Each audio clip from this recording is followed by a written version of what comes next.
They made me take Lesnar versus Goldberg off the list. They made me. It's a moment, not a match. Shut up, you hipsters. It generated one of the most violent, guttural reactions of any wrestling match all year. You afraid to feel dead inside, smarky motherfucker.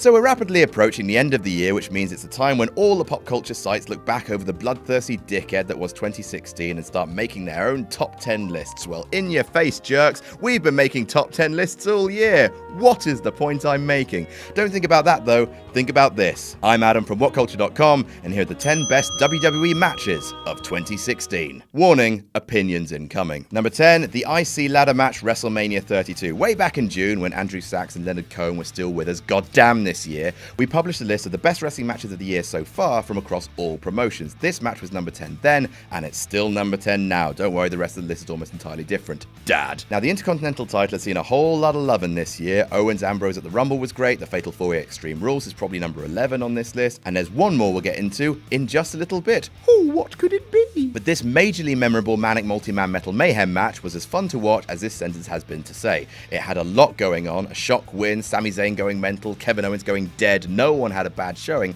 which is saying something for a Sin Cara match. Hi-yo! I mean, what's he going to do? Punch me backstage?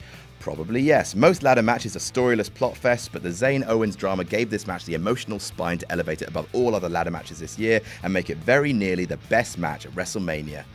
But not quite. Number 9, the men's elimination match, Survivor Series. 53 gosh darn minutes, a Shield reunion, Ellsworth getting thrown across the room and Roman being pinned clean. Tick, tick, tick. That's a lot of items off my Christmas list. Last year, Survivor Series was definitely the run to the Big Four litter. This year, WWE's second oldest institution slammed its gigantic gentles on the table and shouted, "Someone get me a f***ing pint."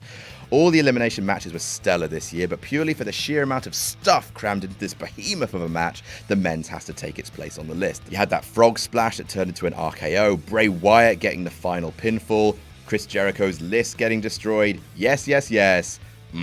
Number 8, Sami Zayn versus Kevin Owens Battleground. Well, the whole last time ever thing turned out to be a heap of nonsense bollocks, with the two men having an admittedly great match on Raw the other week. But Sami Zayn and Kevin Owens' so far final pay-per-view encounter was their best in WWE and a fitting end to a year-long rivalry. Now, some may consider it a bit cheesy in places, but if you ask me to sum up precisely what I love about wrestling, it would be the final moments of the Zayn-Owens match from Battleground. Zayn kicks Owens, but catches him before he falls, looks at him, thinks of every little goddamn fucking thing that Owens put him through since NXT, he sets him up, and he kicks him again. I love that. I really, really love that. Oh, and the whole match leading up to that point was beautifully paced, vicious, and compelling, which helps. Number 7, Becky Lynch versus Charlotte versus Sasha Banks, WrestleMania 32. If 2015 was the year of the Divas Revolution, 2016 was the year of women's wrestling. There's been a host of fantastic women's matches this year, and if the list extended to a top 20, there's no doubt that Asuka versus Bayley at TakeOver Dallas, Sasha versus Charlotte at SummerSlam, and their Falls Count Anywhere match a few weeks ago on Raw would have made the list. But none tops that triple threat match at WrestleMania, aka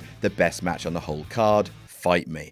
The match felt enormous, with Snoop Dogg himself serenading his first cousin Sasha Banks down to the ring. 3/4 of the 4 horsewomen then proceed to steal the show from their penis colleagues, and some may have disagreed with the final result, but the grappling was truly worthy of the biggest show of the year. Number 6, Dolph Ziggler versus The Miz, No Mercy. This time last year, if you told me that Dolph Ziggler versus The Miz would have been one of the feuds of the year, I would have beaten you to death with a dog. One of the key benefits of WWE's brand split has been the extra time it's afforded certain superstars, and The Miz and Dolph Ziggler have been two of the main beneficiaries of that. Maurice and The Miz are probably the best heel act in the whole company right now, and for a period of weeks, Ziggler was knocking out the most impassioned promos in the entire company. When the two met at No Mercy in a title versus career match, the fans were so invested that it was almost impossible for the two men to have anything less than a great bout. The pair have fantastic chemistry, and when coupled with the high and actually unpredictable stakes, loads of people thought Ziggler was on his way out. It was a true edge-of-your-seat encounter. Number 5, Cedric Alexander versus Kota Ibushi, the Cruiserweight Classic. The CWC was a very nice thing, but I don't think anyone expected it to be quite as nice as it was, which was a very nice thing indeed.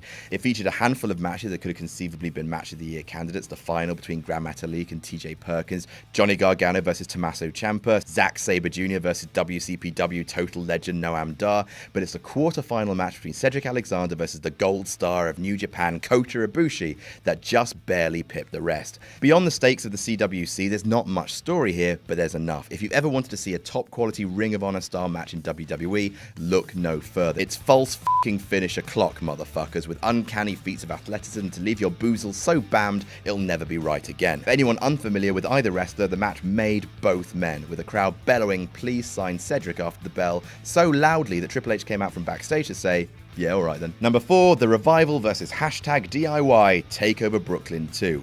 Jesus unicycling Christ, there was some good tag team wrestling this year. American Alpha won the NXT Tag Team Championships in magnificent fashion. The New Day took their reign to record levels. Sheamus and Cesaro have been entertaining as hell, but no one can touch the twin teams of The Revival and #DIY. They've wrestled at NXT takeovers twice this year, and both matches were utterly breathtaking. At Brooklyn 2, they met in a regular match, but in terms of psychology, passion, escalation of tension, it was very nearly the best match of the entire SummerSlam weekend. No joke, the false finishes being thrown around with some of the absolute best of the year, and if WWE are smart, they'll be playing that match and repeating the Performance Center for the next decade. And then, unbelievably, they would top it. Number 3, AJ Styles versus John Cena, SummerSlam. A match so good, it broke SummerSlam. The fans bellowed so much throughout Styles Cena, they had nothing left to give for most of the rest of the pay-per-view. What elicited so much passion from the crowd?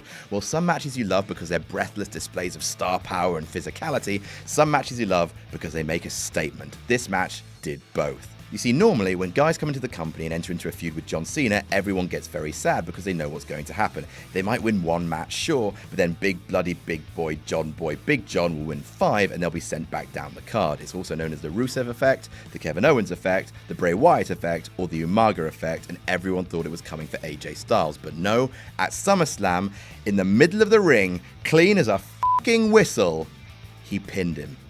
Fans were beside themselves with joy, and AJ was an instantly made man. Number 2, Nakamura versus Zayn, TakeOver Dallas. So close. It was so close to being number 1. Considering that half a year has passed of NXT being, let's be fair, not quite as good as it used to be, which has dulled some people's enthusiasm for the King of Strong Style just a smidge, you might be surprised this match is still so high up the list of this year's best matches, but watch it again. Then come back and apologize. It's still a marathon of hype, chemistry, and pure joy. Simple and brutal, athletic and awesome. It's a dose of pure wrestling spectacle and inches away from being the best match of the year. And number 1, The Revival versus #DIY 2 out of 3 falls, TakeOver Toronto. 1 match was great, 3 is superb. The men's elimination match put up stiff resistance, but this was the match of the Survivor Series weekend. Hands down, no question, seriously, fight me. The Revival and #DIY met one more time and blew the wrestling world apart in a 2 out of 3 falls match for the NXT Tag Team Championships. The rematch was longer, more intense, equally unpredictable, with fans unsure if DIY would win or lose again and implode. It once again featured a steady and masterful raising of temperature as the match rocketed towards its conclusion, and yet again, the match could have realistically ended about half a dozen times. While the heels coming out on top might have dampened some fans' enthusiasm for the quartet's first encounter, the undiluted eruption of joy when #DIY finally took the gold elevated the match above its Brooklyn counterpart. Seriously, it's tag team perfection, and in my opinion, and it is just my opinion, it's the Stone Cold match of the year. WCPW presents Kirby Mania, Liverpool, January the 5th. Featuring Cody Rhodes versus Zack Sabre Jr. for the WCPW Internet title, Marty Scurll versus Gabriel Kidd, and Lana Austin versus Eva Lise. Also featuring all your favorite WCPW stars, including Bully Ray, the local hero Joe Hendry, Rampage, Moss and Slater, the WCPW champion Drew Galloway, and the man himself, Martin Kirby. Kirby Mania, live and for free on YouTube, 7:30, 2:30 Eastern, only on What Culture Wrestling.